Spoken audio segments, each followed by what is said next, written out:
Hi guys, and welcome back to my channel. Do you remember the other day I was talking about the camera that Gaz gave me, the Kodak, the word that I couldn't get right. I've started to learn it, I've practiced it a bit more. The Kodak Retina, I can say it again.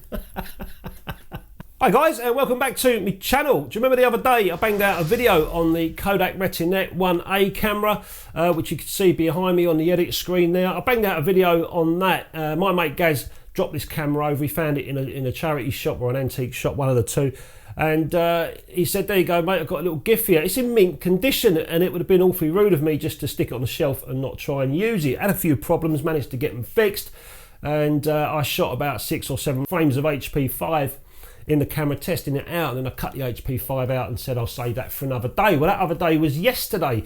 I had to go to the post office to send a print off for Ferris out in the United States of America. This is going to Dallas.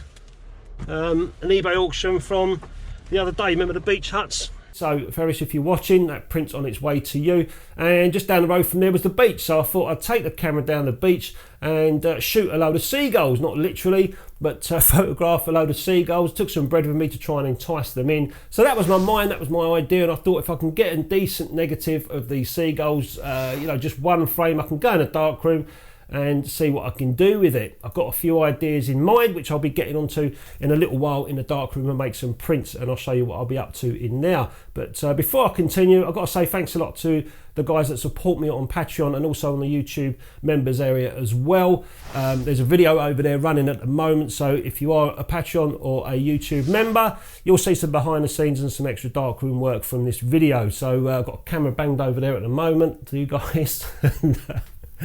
Yeah, so let's get on with this video. So my idea was to try and photograph these seagulls, leaving a little tiny bit of motion blur, just to kind of give a bit of atmosphere to the photograph that I was trying to make. And to do that, I decided to shoot at 1/25th of a second. Now I've got a 400 speed film in there, so that doesn't leave me much room on the aperture side of things. So I decided to shoot f16 1/25th of a second, and it wasn't over bright when I left, but when I got down to the beach, the sun started to come out, and so it was a little bit hit and miss where I was shooting. So some of my negatives were a little tiny bit overexposed. Ideally I could have gone to 2/50th of a second, which is this camera's maximum shutter, but I just felt that might have froze the seagulls in a way that I didn't want. I wanted to keep that motion blur, so I ended up sort of risking it a little bit, but they came out all right. The negs, when I got back, developed them in XTOL 1 part to 1 part for 12 minutes, and they came out okay. It's definitely something I can work on in the darkroom.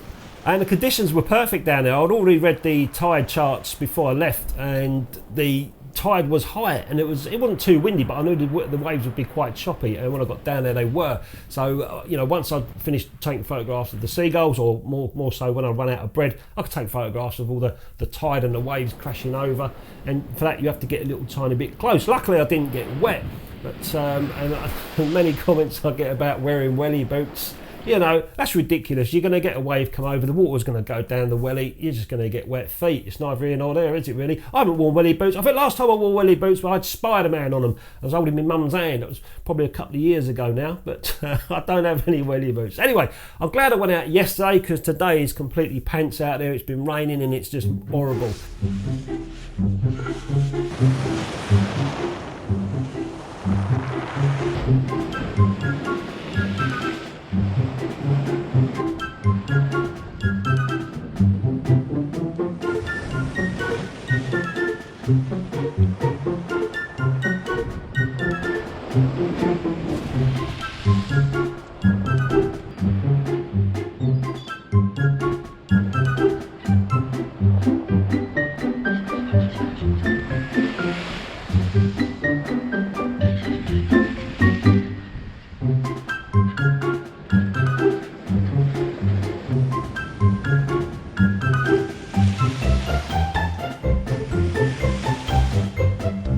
That was fun.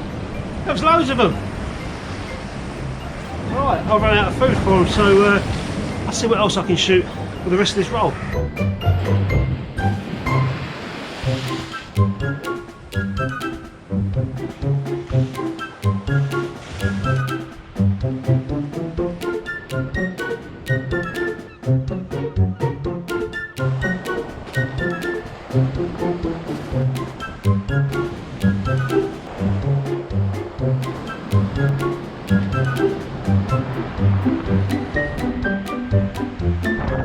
And the last video I put out, there was a comment in the comment section, obviously, asking if I've got another couple of editors that do stuff for me. Well, for one, I haven't, and two, I could never afford to get a couple of editors. This is a small YouTube channel. We barely pull enough in each month to buy some paper and film and chemicals. So it certainly doesn't cover the cost of any extra editors. Everything you'd see on the videos, guys, is done by me. I use Final Cut Pro, a little bit of patience, a little bit of time to pull these together, and hopefully make pleasing videos for you guys to see. So there's certainly no other editors that do any work for me. I like doing the editing, it's good fun.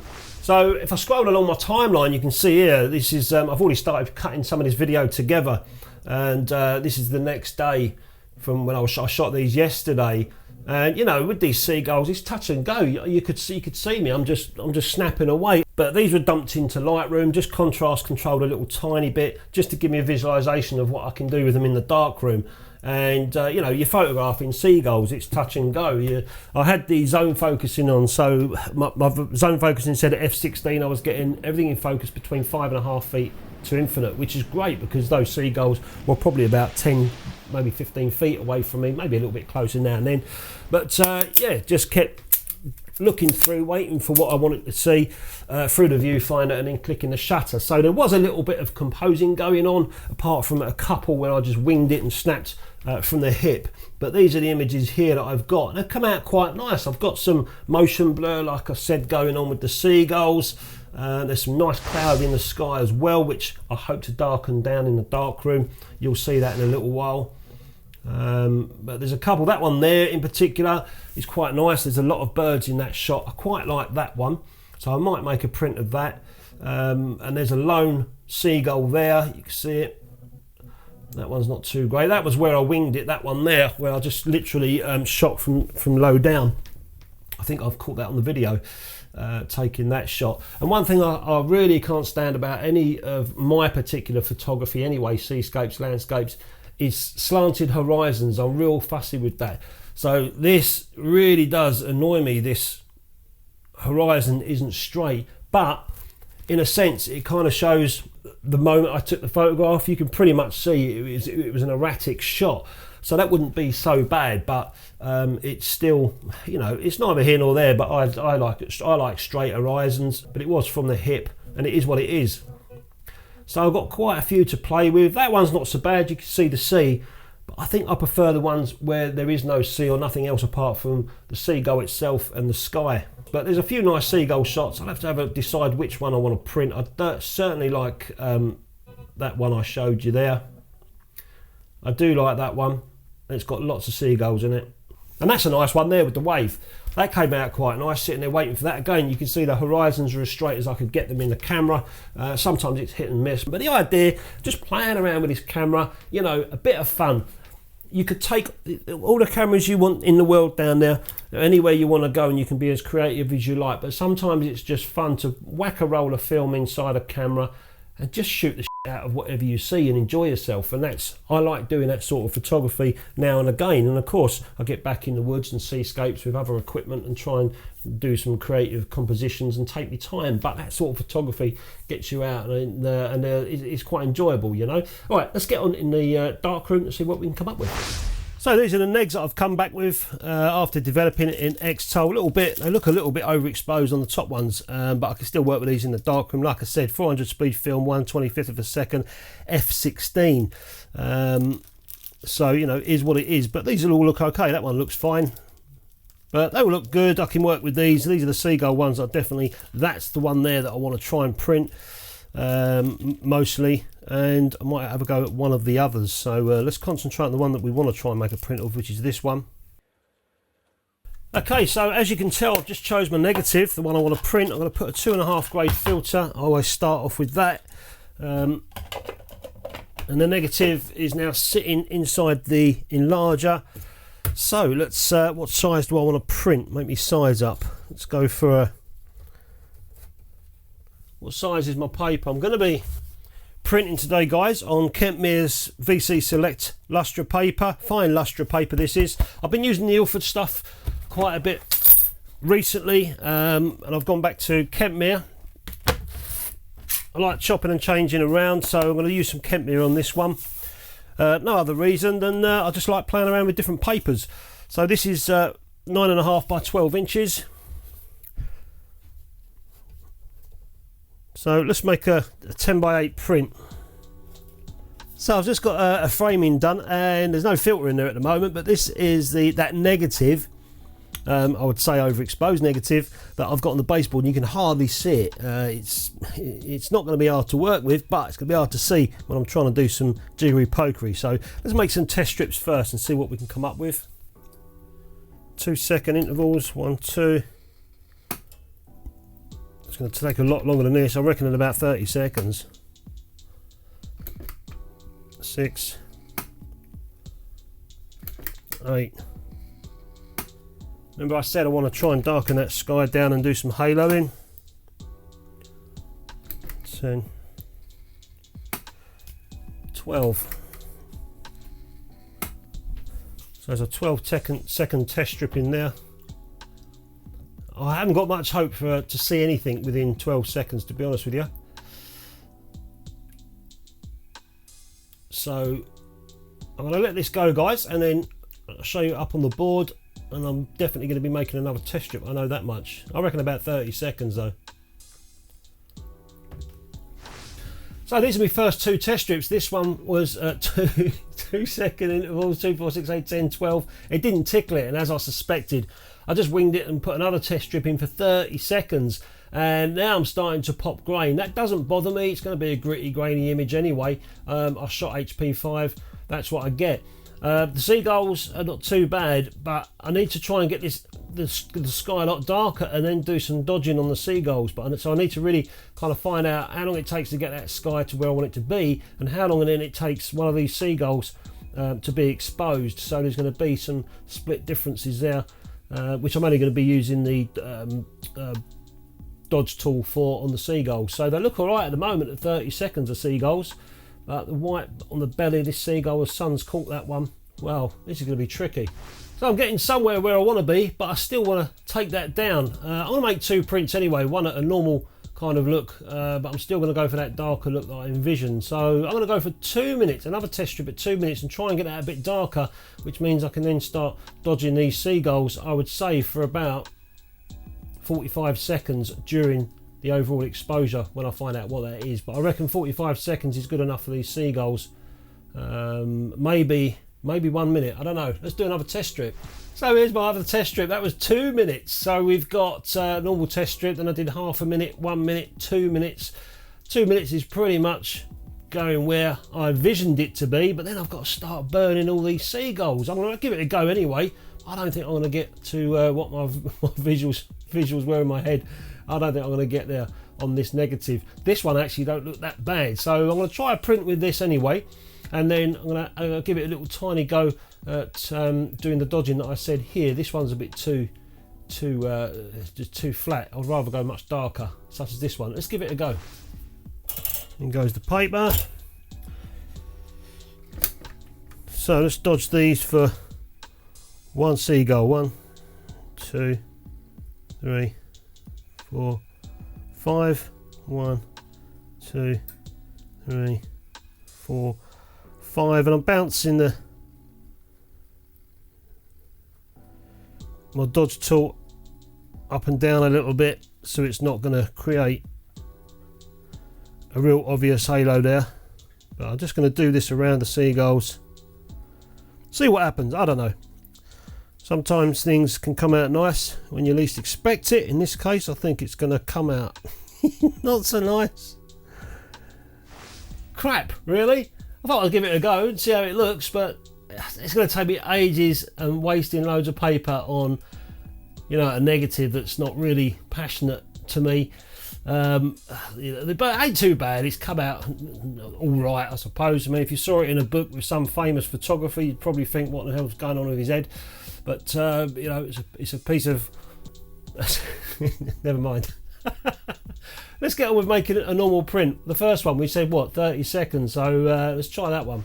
And that is the 30-second print when I've just burned some of those Seagulls in. Nice and sharp. Look at the legs on this one, nice and sharp. Like I said, the motion blur around the rest of it just makes the image look a bit more atmospheric if you like. I haven't washed this print properly, I've just hung it up for now, see what it looks like. But yeah, it is what it is, isn't it? Seagulls in flight. But that one doesn't actually look too bad compared to the last one we had, which I felt was a little bit dark, especially around the Seagulls. But you know, you play around with these things and try and see how they come out. That one's not too bad actually. It's actually a nice photograph. I reckon I can get that better, but I'm not going to sit here for months of Sundays trying to make a print out of this. That doesn't look too bad. And I've just done another print of the wonky negative. The horizon was wonky. Notice I didn't bother in the enlarger straightening it up. I left it as it was because that's how I shot it. You know, pretty much like I said, I don't like wonky horizons. I think this kind of suits the whole mood of the scene. You can see I've quickly taken the shot and see how erratic these birds are. They're almost fighting each other over the bits of bread that I flew. And this one came out all right. This was half a minute, 30 seconds straight off, and then all I did for another 30 seconds after that, I just bounced the vignette, in, you know, using the dodge tool here. I just bounced it up, so kind of dodging this area here and letting the others, letting all this light around the edges kind of just burn into the paper a bit more, so it makes the seagulls pop out a little bit. So that one's come out all right. I'm quite pleased with that one.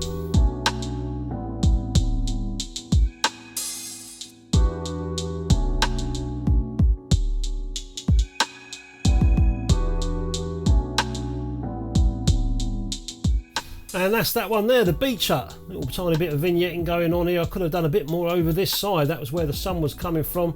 Could have burned a little bit more in there, but you know, it's is what it is. I'm not going to bother. The main thing is trying out this camera and seeing what it gives me. Look at that 1959 camera. I managed to get prints out of it, and I'm sure I can get much better prints out of it if I take the camera on a more concentrated walk, if you like. Shooting some nice photographs, metered up, etc. With the right speed film as well. So overall, that's been quite a good fun playing around with that camera from 1959, I think, and you know, a nice little gift that was given to me. It's nice to be able to go out and shoot it, put some film in, albeit I think I chose the wrong film for that 400, but it was the rest of the roll that I was using from the experiment a couple of days before, which you guys saw on the video, the last video on it. But I'm really pleased as punch that the camera works and it functions well. It's relatively sharp, surprisingly sharp actually, and bringing the negatives into the darkroom and making some prints and actually seeing them you know, on paper as opposed to on the computer screen, I could see they've come out quite nice. I just need a little bit of time with the camera, the right film, the right moment, slow things down, and I'm sure I'll be able to come out with some really nice creative photographs using that camera. So anyway guys, hope you enjoyed the last couple of videos I've made on this new to me Kodak Retinette 1A camera. I've enjoyed shooting it, and I'm going to look forward to playing around with that camera a little bit more time in the future. Maybe look at some other Retinettes as well. There is a Facebook group if you're interested in the Kodak Retinette that I found. I'll put a link in the description, and I'll probably be on there badgering a few people about the camera in due course. But anyway, thanks for watching. If you have watched till the end, thanks to all the subscribers, the likers, people who support the channel. I really appreciate your support, and I'll catch you next time.